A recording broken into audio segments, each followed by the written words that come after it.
Bismillahirrahmanirrahim. Assalamualaikum warahmatullahi wabarakatuh. Selamat datang di Klinik Bekam Zain Nasution Channel.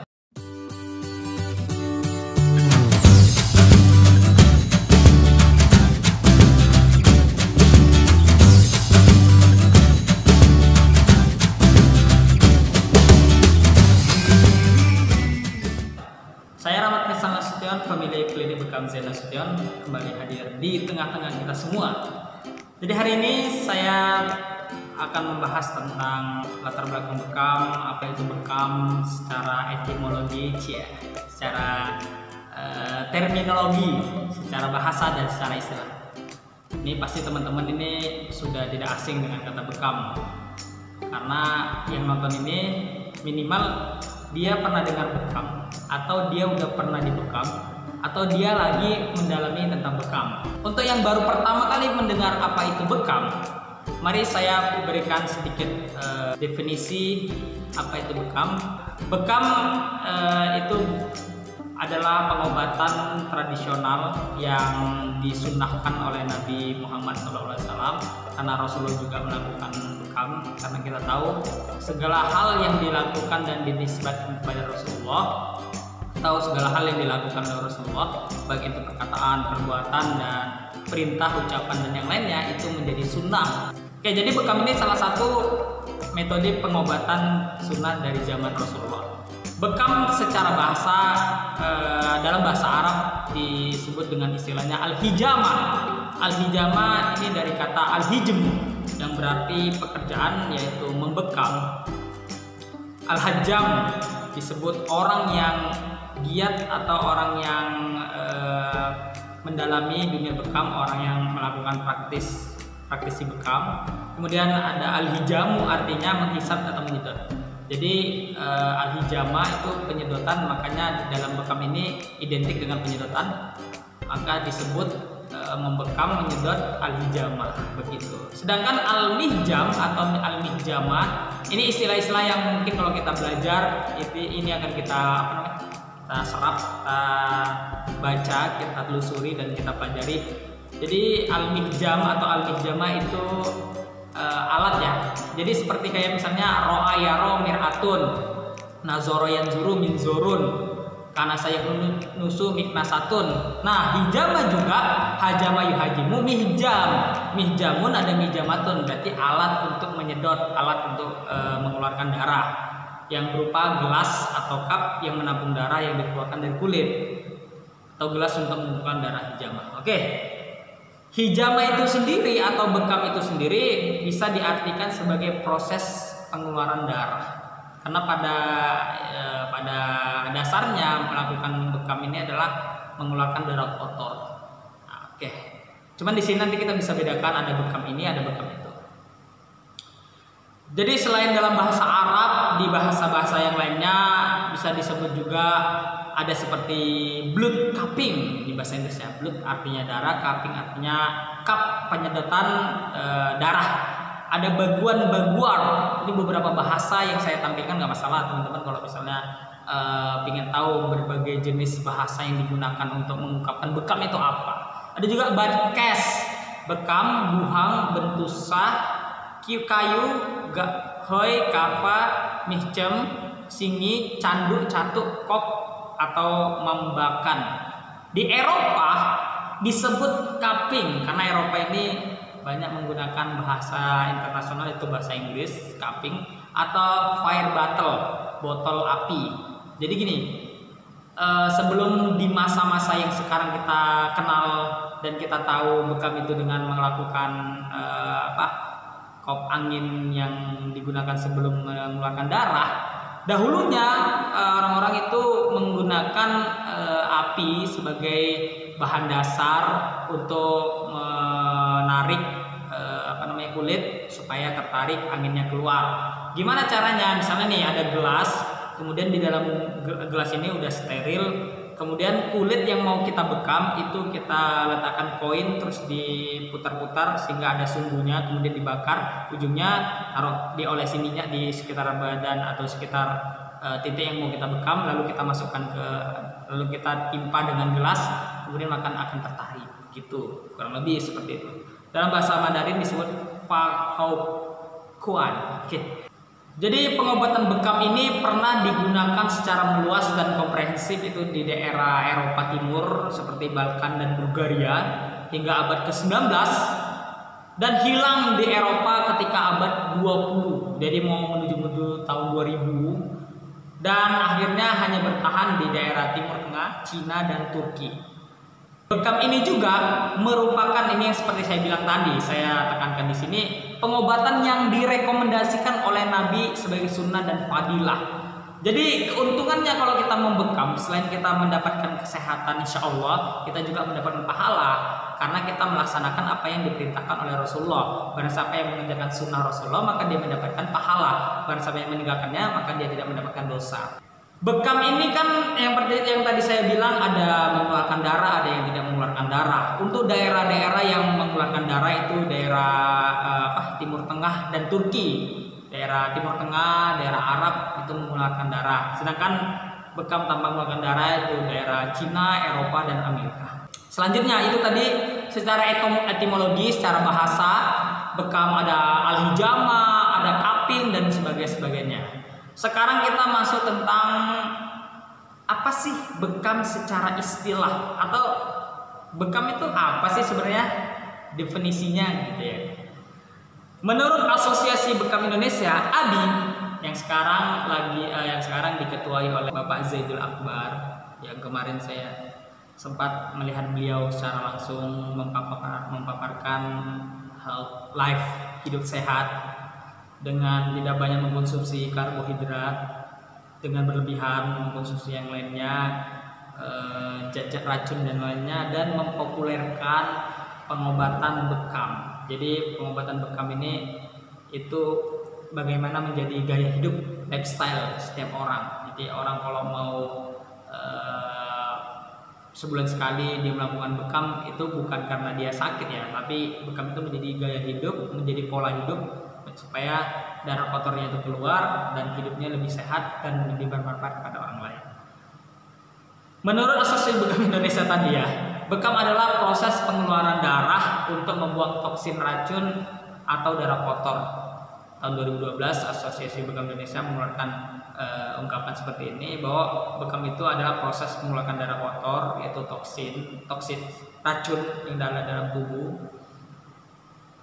dikeluarkan, itulah bekam.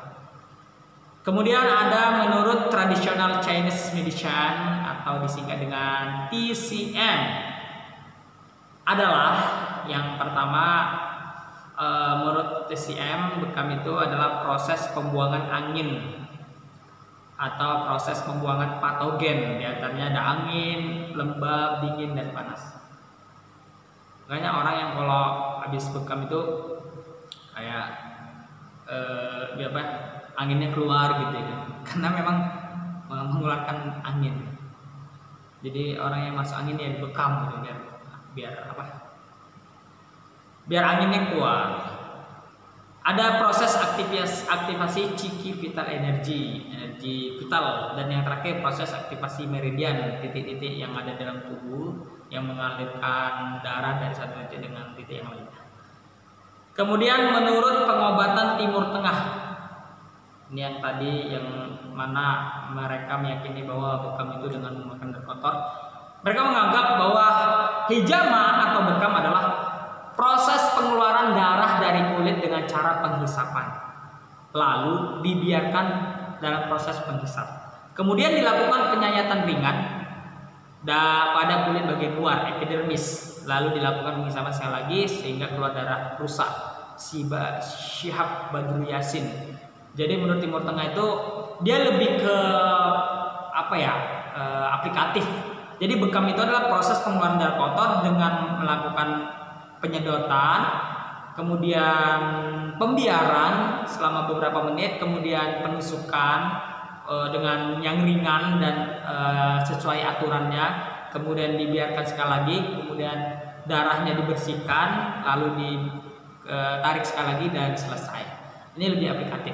Menurut kedokteran modern, bekam adalah proses pengeluaran darah rusak, the break blood karena sudah tidak bisa mengangkut oksigen. Jadi darah kotor yang rusak, darah kotor yang pasif, darah kotor yang sudah terkontaminasi dengan racun itu tidak bisa membawa oksigen. Karena dia tidak bisa membawa oksigen, maka darah tersebut harus dikeluarkan karena darah tersebut tidak memberikan manfaat, sehingga harus dikeluarkan, yang akhirnya nanti darah-darah bersih yang lainnya bisa lebih lancar lagi dalam membawa energi, membawa protein, dan membawa oksigen yang ada dalam tubuh kita. Karena darah yang rusak ini akan mengganggu proses pertukaran oksigen tubuh. Nah, ini jelas nih. Makanya kenapa orang bisa mudah sesak napas, orang mudah terkena paru-paru, orang mudah terkena ini, karena ada penggumpalan darah kotor yang ada di dalam tubuh dia, sehingga darah bersih yang harusnya membawa energi, membawa protein, dan membawa membawa oksigen itu tidak berjalan dengan lancar, sehingga maka harus dibersihkan darah kotornya atau dikeluarkan darah kotornya, sehingga dengan seperti itu darah bersih yang awalnya sudah bekerja dengan baik, maka lebih baik lagi bekerja lagi dengan lebih baik lagi. Intinya sih seperti itu. Jadi keluarkan darah kotor, darah bersih mengalir dengan lancar. Itu seperti analogi kalau misalnya kita punya motor ya, punya mobil atau punya kendaraan yang lainnya, kita pasti sering ganti oli. Kenapa sih kereta harus ganti oli? Kan olinya bisa seperti itu aja gitu. Oli yang tidak diganti-ganti, maka oli tersebut akan merusak jalannya mesin yang ada di dalam kendaraan tersebut. Kalau mesinnya rusak, maka tidak bisa jalan. Kalau tidak bisa jalan, maka nggak bisa dipakai. Kalau nggak bisa dipakai, ngapain kita beli kendaraan tersebut? Oleh karena itu, maka solusinya adalah perbaiki atau keluarkan oli yang kotor dan masukkan oli yang bersih. Tapi bukan ini artinya kita mengeluarkan darah kotor, kita masukkan darah bersih. Kecuali memang kita kekurangan darah. Tapi di sini kita sudah memiliki darah yang cukup, kita keluarkan darah kotor, darah bersih yang tadinya sudah ada akan lancar kembali. Sehingga ketika kelancaran itu ada di dalam tubuh kita, maka tubuh kita akan menjadi lebih sehat, lebih baik, dan lebih yang lain. Dari sini bisa disimpulkan bahwa bekam ini adalah suatu pengobatan tradisional, pengobatan yang modern juga bisa dikatakan, yang menjadi sunnah bagi orang muslim dan mubah bagi yang tidak muslim. Artinya yang tidak muslim pun boleh melakukan hijamah. Nah, dengan bagaimana? Dengan mengeluarkan darah kotor. Dan darah kotornya itu bisa dikeluarkan dengan sayatan dan bisa menggunakan pena lancet. Nah, ini yang perlu diperhatikan nih. Pena lancet itu tidak menjadi sunnah, tidak menjadi anjuran, tidak menjadi rekomendasi. Oleh karena itu, orang yang bekam dengan pena lancet hukumnya mubah. Tapi orang yang bekam dengan sayatan itu hukumnya sunnah, karena sayatan itu menjadi sunnah. Tapi artinya walaupun kita misalnya ngebekam orang, kita tidak menggunakan sayatan, bukan artinya bekam itu dianggap mubah. Jadi tidak bisa satu hal menjadikan semua secara komposisi ini menjadi berubah hukumnya. Itu menjadi fadilah, faktor-faktor atau indikasi yang memperkuat akan kesunahan, yaitu bekam tadi itu. Jadi itu tadi apa itu bekam, definisinya dan istilah-istilah bekam itu.